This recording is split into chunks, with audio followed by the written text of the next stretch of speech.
What's up, everybody? Welcome back to another episode of Enigmatica 2 Expert. Oh yeah, guys. So I have been spending a bunch of time here doing things off camera since the last episode.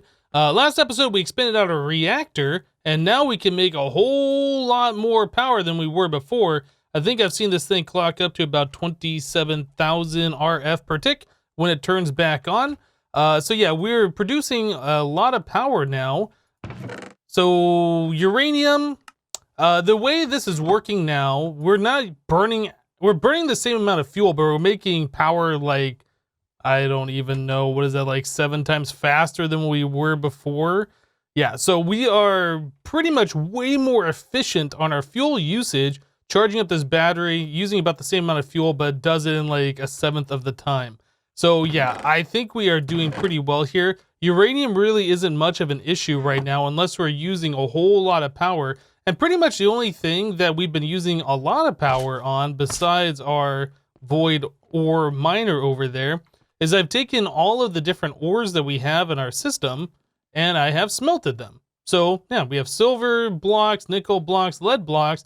Now the thing that's really starting to kind of drive me crazy is our tin supply. Even though we have so much of all these other resources, our tin supply is still pretty low. We have more platinum than we have tin, right? That's just crazy. So we're gonna have to figure out a way to like mass produce tin in the future without me having to manually sift for it. Yeah. Our void ore miner over here has been doing pretty well. It has collected 37 iridium crystal, plus enough for the 6 blocks. We need the 6 blocks for the void ore miner tier 2. This guy, yeah, we need 6 blocks. So I went ahead and took, what was it, 56 of the iridium pieces and turned it into the blocks. Yeah. Anyway, so it's 9 of those for one of these blocks. We needed 6 of them. Is that right? 56? I think, yeah, that's got to be right. Anyway, so we have those ready to go. So we're waiting on 48 of these. Yeah, we need 2 stacks of 24 in order to upgrade the structure frame tier 1s to the structure frame tier 2s. And at that point, we can upgrade this guy to a tier 2. I was looking at the digital guide, and we currently have 24 of the structure frame tier 1s, but it costs 32 structure frame tier 2. So we need 8 more of these. We had already collected 4 of those from before, so I had to make 4 more of these structure frame tier 1s so we can upgrade. Actually, did I say 48 more of those? We are actually going to need a full stack. We're going to need 64. It is 2 iridium per structure frame tier 1 to upgrade to a tier 2, right? So yeah, we need a full stack, 2 stacks of 32 to do this. Okay, so I had forgotten. We need less structure panels, so we're fine there. And then we're gonna need 1 more laser core in order to upgrade. So yeah, things are going along. I did switch out the laser lens to a magenta one, which is focusing now on the iridium as opposed to the litherite. And I did upgrade this chest so we have more space so I don't have to keep checking it and making sure we're not running out of room. Now also, since last episode, I have expanded out down below as well. And yeah, I went to the nether. See if we go here and see I have mastered my signalum shovel, then I grandmastered it, and then I can fulfill mighty deeds with it. Yeah, I went to the nether and I vein mined a whole load of soul sand. Yeah, I think we're up to like 10,000 or maybe even more from all the stuff that I collected there. So I've been sifting the soul sand, which you get gas tears, nether quartz, and glowstone dust. The nether quartz is what I'm really after, so we can finish building with this material instead of me having to fly all over the nether trying to find the nether quartz. Yeah, so I have expanded out this room. It is now 5 blocks tall in the interior, and then we have the floor and the walls all with the quartz, and then I expanded it out all the way over, yep, all the way down. Well, it's kind of hard to see, I guess. We pop out here. It is all the way to this wall right here on both sides. I didn't go underneath this area because most of this is just sitting on top of water. There is no like underneath it, so I didn't want to dig out into the ocean. Yep, so that's where we are with all of that. Okay, well, I guess that'll work. That's not what I wanted to do, but that'll work. I want to do an Alt left click to select that block. Anyway, so now that we have all of this stuff done, I think it's time that we start looking at actually setting up Applied Energistics auto crafting. We've talked about that last episode, maybe the episode before. It's definitely a thing that we need to start working on. So the very first thing, before we get into Applied Energistics auto crafting, we have to have at least, well, 2, 3 things. Well, the very first thing that we have to have is a crafting storage. So crafting storage is our very first thing. You can't do any auto crafting unless you have at least one of these on your Applied Energistics system. So that requires a crafting unit. So that's some processors. Yep. It might make sense for us to not jump into the crafting unit itself right now, but to look at automating processors, since we're going to need a lot of processors for everything we're about to do. So we're going to need processors for the crafting units. If we upgrade our drives, we're going to need processors for that. If we're going to make interfaces, which we need in order to do any auto crafting, those require yet more processors. These formation cores require them. The annihilation cores require them. Yeah, okay. So let's start looking at that. So we have ourselves an inscriber right now. Let's actually grab that. We'll stick that over there, and we'll grab one of those and stick that over there. Okay, so we want an inscriber. The inscriber itself requires some reinforced stone and machine cases, advanced machine casing. Getting this stuff auto-crafted, this is what's going to really, really help us out. But I don't know how much of that we're going to be able to do right away. But anyway, so let's get the inscriber set over there. And then once we start making these inscribers, we're going to want to upgrade them to the advanced inscribers, which cost even more processors. Okay, so let's get back to this. So we have one inscriber. I'm going to want one for gold, one for the pure citrus quartz, and one for diamonds. And then also a fourth one for silicon, and then a fifth one to put all those pieces together into a processor. So we need a total of 5 of those for the bare minimum of what we want to do here. So how many of these can we build? We can build 0 of them. Awesome. How many pistons do we have? 35. If we take those and we add some slime to them, we don't have a lot of slime, do we? Wow. Okay, we need how many of these pistons? We need 4 more of these? No, 8 more of these. Okay, so 8 more of those for 4 more of these inscribers. And then we're going to need Fluix blocks. We need 4 of those. Okay, we have that. What else? The reinforced stone. We need 16 reinforced. We have 16 in the system. Perfect. And then we are going to need 4 machine cases. So that means we need 4 advanced machines, which means we need 4 of the basic machine casing. Okay, so we have 1 basic. All right, so a lot of crafting needs to happen here in order to make this work. So I'm probably going to do the aluminum plates and the dense tin plates. 10, 1, 2, 3, 4. And, oh, yeah, that's right. 4 of those. And then the aluminum. 1, 2, 3, 4. Yep. So we can take those over to our block cutting machine over here and cut the tin. Yeah, cut the tin into 9 each, and we put those through the compressor. And then these we can just put through the metal former real quick. Roll those out while we're waiting on this other stuff to happen. Yeah, so these tin plates we can put into the compressor, and those turn into the dense tin plates. Oop, we are running out of power, doing too many things at once. Yeah, it doesn't like it. It doesn't like it. Is it gonna finish? It finished. Okay, we're fine. All right, so we got 2 more of these tin plates. Yeah, we gotta wait for this thing to fill back up full of power. Oh my goodness. The IC2 setup over here is something that I haven't really messed with since we set this thing up to start with. Now, I think I heard that there is like a power converter. That is for open computers. Isn't there a way to make EU power from RF? I thought I saw that there was a way to do that. Or is that with mechanism cables? Maybe that's a universal cable. Let's see. Basic universal cable. Capable of transferring RF, EU, and joules. But does it convert like RF to EU, I wonder? If it does, that could make this really, really easy. But if it does, I don't know how we prevent the, like, I don't know if it converts RF into like the smaller amounts of EU, like the 16 EU packets or the higher 128. I don't want to blow up our machines or our cabling. And that's definitely something that we got to worry about. Anyway, I'm pretty sure that I saw that there was a way to convert RF to EU, or maybe EU to RF, one of the two. I'm gonna have to investigate that, and we can get rid of our generator setup over here and start increasing how these machines operate. And I think that'll be really, really good for us. So let's take that, that, one of those, and this guy. So there is 4 of the basic machine casings.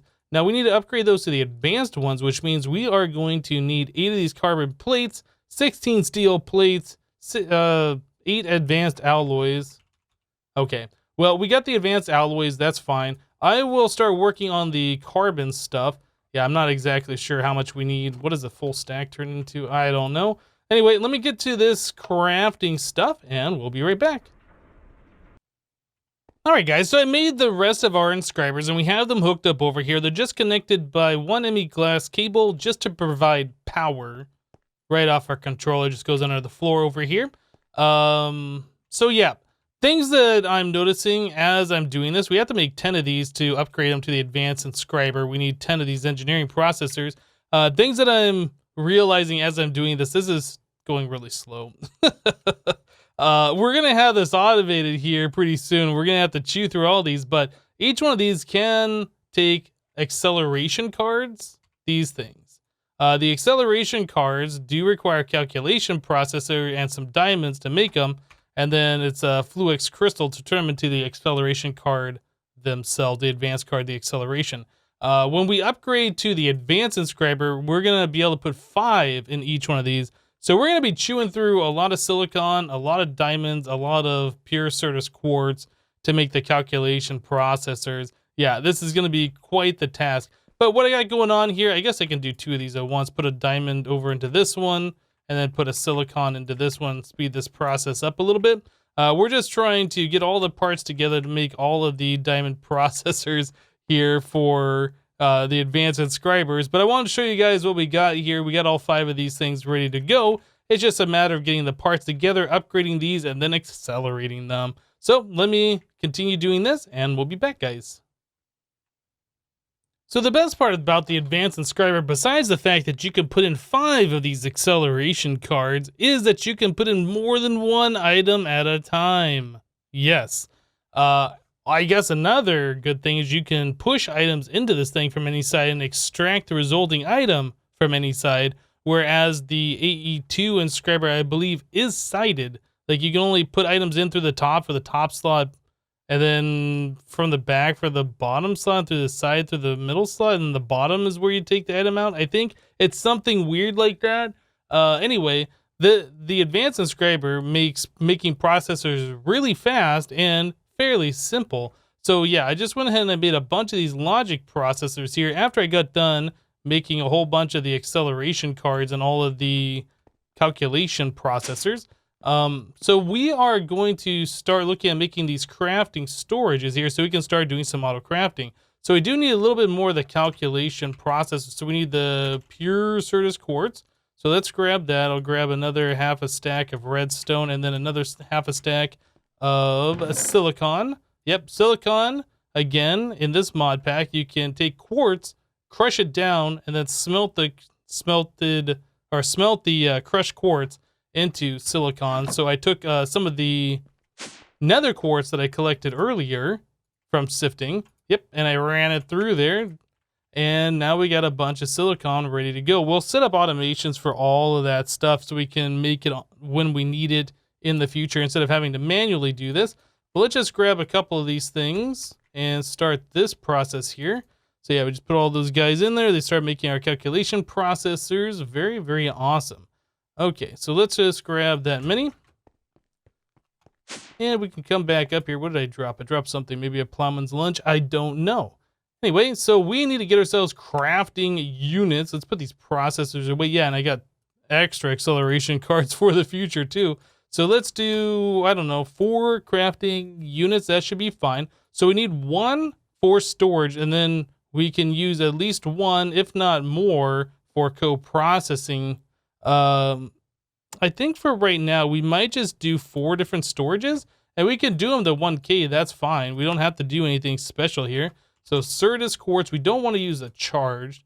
We can just use regular Certus. In fact, it might be a good idea. I think you can do the pure Certus. If we just take this stuff, crush it down into the dust, turn it into the seeds, and then grow those seeds.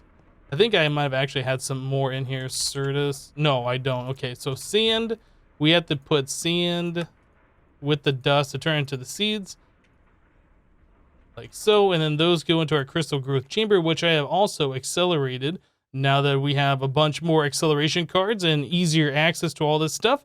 And there we go. That's all done. Now we can make ourselves this guy. No, not that. The 1Ks.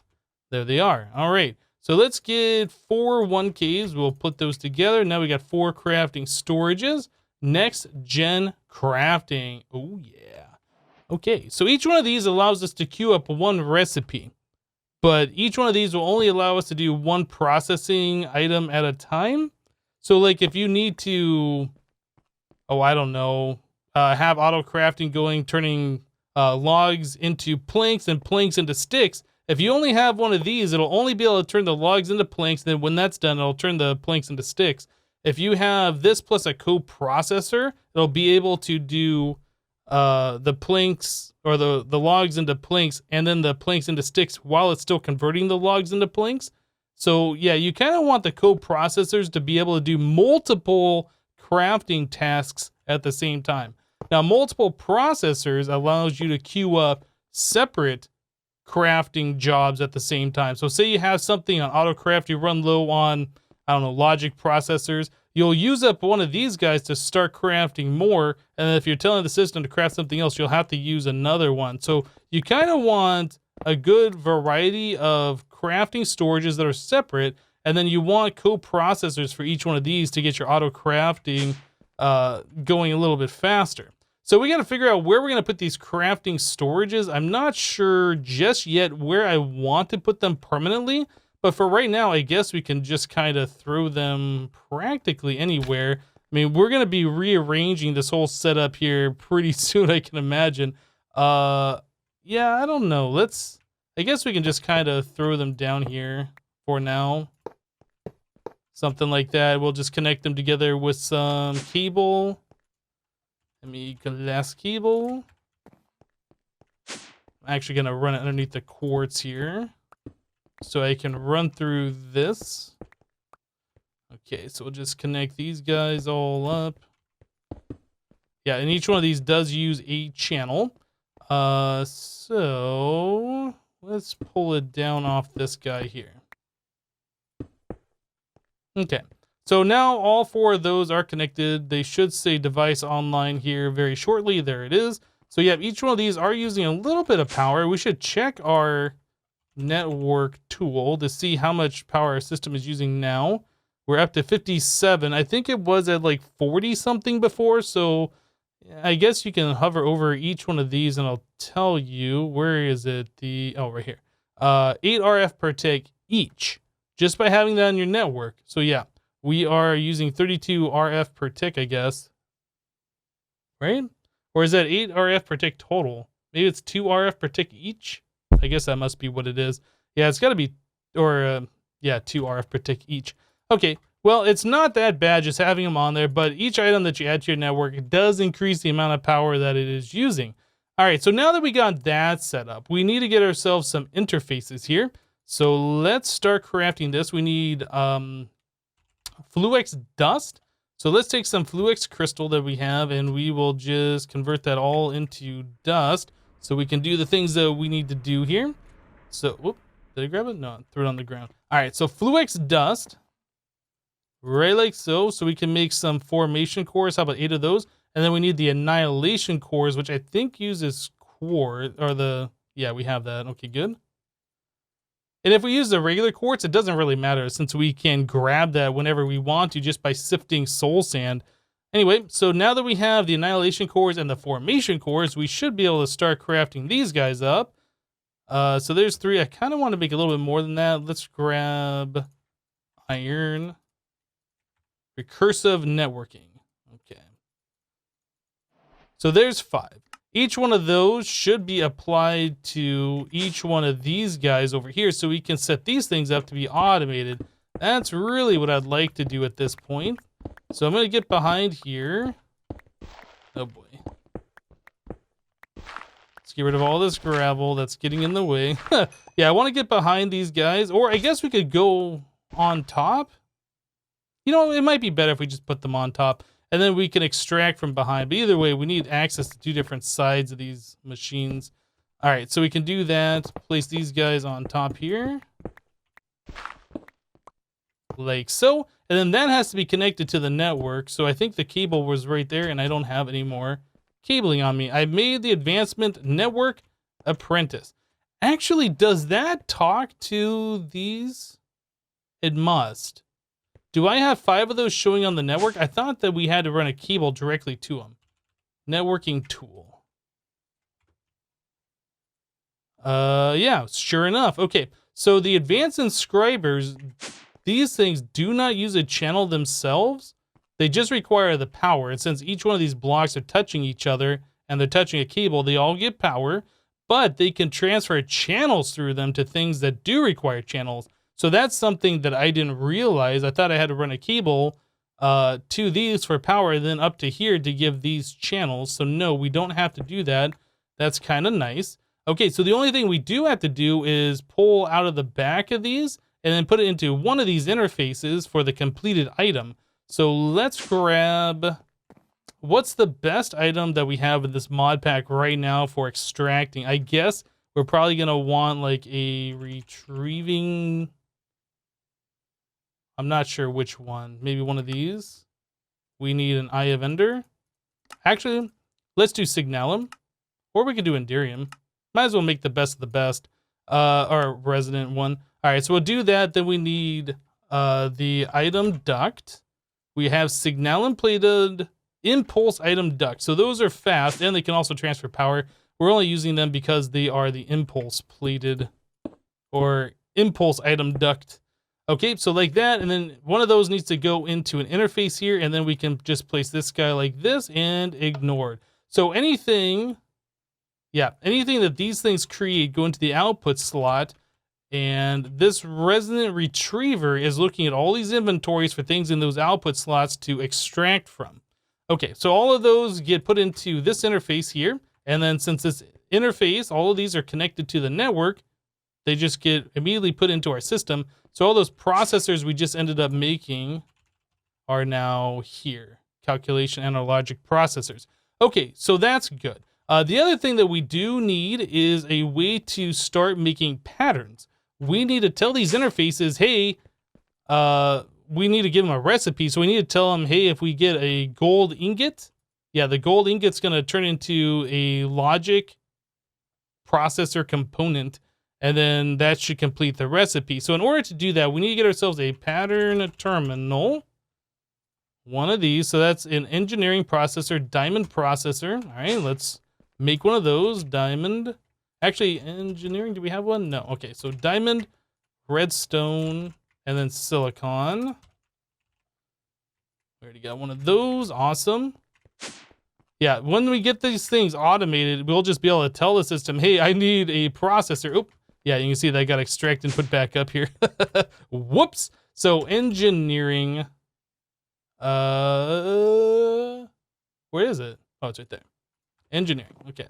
So we have that, and this thing is gonna take it away from us too once this gets processed, and it's gone. All right. So now we have that up here.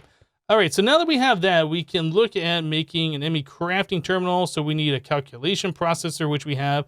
We have these. Okay, so terminal, we need this, so we need a crafting table. There we go, crafting table. It said not painted. Can you paint those? I don't know, apparently you can. And then a pattern terminal, and there we go. So now that we have a pattern terminal, we should be able to, let's get rid of this thing. Give me glass cable. Yeah, we should be able to start creating patterns. So place that guy right here. And yeah, we can see everything in the network just the same, but now we get this option here to put in blank pattern. So now we need blank pattern.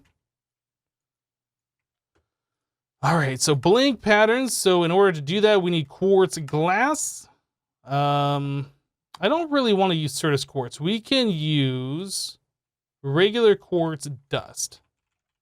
Yeah, I think we're gonna do that. We got plenty of quartz in this guy here, and we don't have a lot of Certus quartz that I can just willy-nilly throw away, so I don't really want to do that.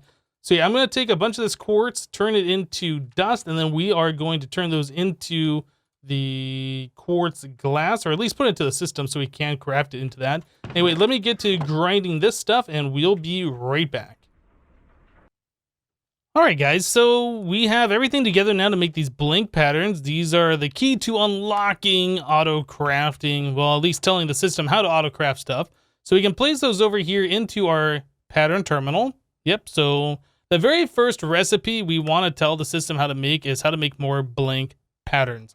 Pure Certus quartz. I am going to swap it to one of those, and then we're going to encode that pattern. So now we have a pattern that the system will know how to create more of these blank patterns. That'll come in handy here pretty soon. In fact, before we can even do anything with that, we do need to get ourselves another interface. So let's make, oh, we have that search right here. Let's grab one more interface, okay, and then we'll tell the system how to make interfaces so we don't ever have to worry about doing that again. We'll have to tell the system how to make the different cores and stuff, but we'll worry about that a little bit later. So now that we have the ME interface, we need to push these items into something that can craft and then push the items back. So we're going to need to get ourselves a molecular assembler. Yeah, and that requires a tier 3 crafter. Yeah, this is quite an expensive thing. So it looks like we have a machine block. Yeah, we do have a machine block. So we need the iron sheet metal, which we have. Yes, very good, very good. So we can do this. Oh, what are we missing here? Why is it not allowing me? Do we not have enough quartz glass? We don't have any quartz glass. Okay, so that might be the deal. So really, when you're trying to craft things like this, it's better if you do it over in this terminal. So let's do that in this. Okay, so we are still missing a few things. It looked like we had things ready to go, but apparently we don't. Yeah, okay. So I'll tell you what, I'll go ahead and just finish crafting this thing. It's going to take a minute for me to do this. Let me finish crafting that up and we'll be right back, guys. All right, guys. So now that we have an ME interface, we have a molecular assembler. We just connected a cable down underneath them. Yep, and you can see it's glowing, so this thing obviously has power and it's ready to go. I did put in 5 acceleration cards into this machine, and we have 9 different crafting patterns available to push into this molecular assembler and have it craft stuff. So I guess as I was crafting the molecular assembler, I decided that it would probably be a good idea for me just to take all of these different recipes for these different crafters and to start making recipes out of them. But now I'm realizing that we can't quite auto-craft this molecular assembler, even though we have all these other patterns, because we don't have a pattern in here for crafting tables. We don't have a pattern in there to make new levers. Yeah, so there's a few things in here that we can't quite do, but we can make more of these blank patterns. So let's try that as our first auto craft. So if we look at blank pattern, we can see that it says craft. We left click on there. It'll tell us that we have, or that we can do it. So we can click next, and it says that we're missing quartz glass. That's another thing that we're missing. We don't have a recipe to make quartz glass. So we're gonna have to make a whole bunch more interfaces and more of those molecular assemblers to go forward. But here we go. Now it says that we can do it. I just put 2 more quartz glass in there. If we click start, you can see we have a blank pattern now. Now, a thing that a lot of people don't know, if you want to craft something that you have a recipe for and there's an item in here, you can middle click with your mouse. If you have a middle click button or a wheel, click on it, and then it brings this up again, right? Again, it's going to say we're out of quartz glass because we only had those 2. So we need to make more quartz glass, make a full stack. Okay, and then if we come in here and say to make 8 more of those. There we go.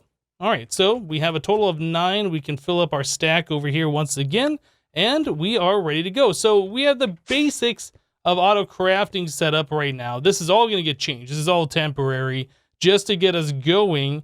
But yeah, now that we have that pattern set up, we should be able to set up patterns over here to tell these machines how to do their job. All right, so we want to get ourselves a pure Certus. We want to get ourselves a diamond. Man, I'm having a hard time thinking of these things. Gold, a gold ingot. And of course, we want to get ourselves some silicon. I'll bring all that stuff over here. Okay. So now that we have all of those, we need to run them all through the machine down below.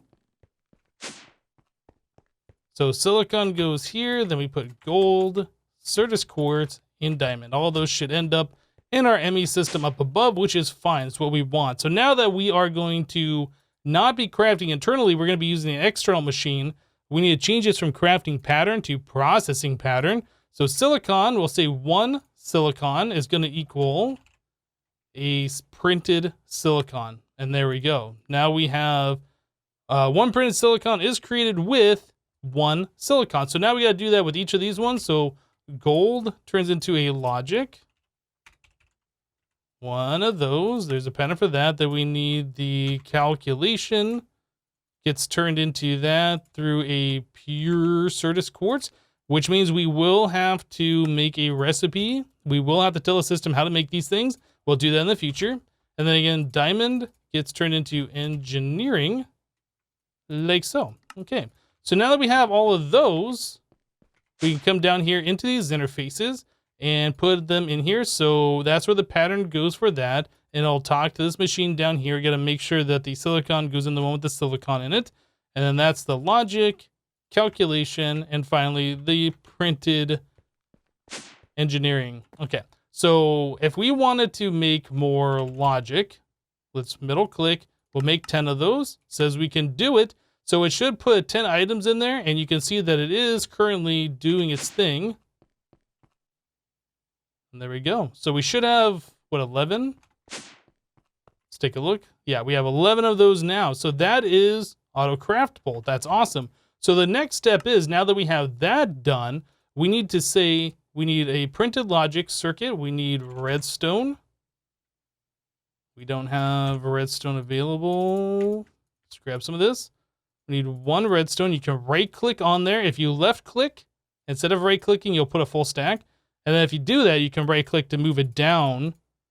But yeah, you want to right click on there to put redstone in there. And then we want the printed silicon, and all of that will make a logic processor.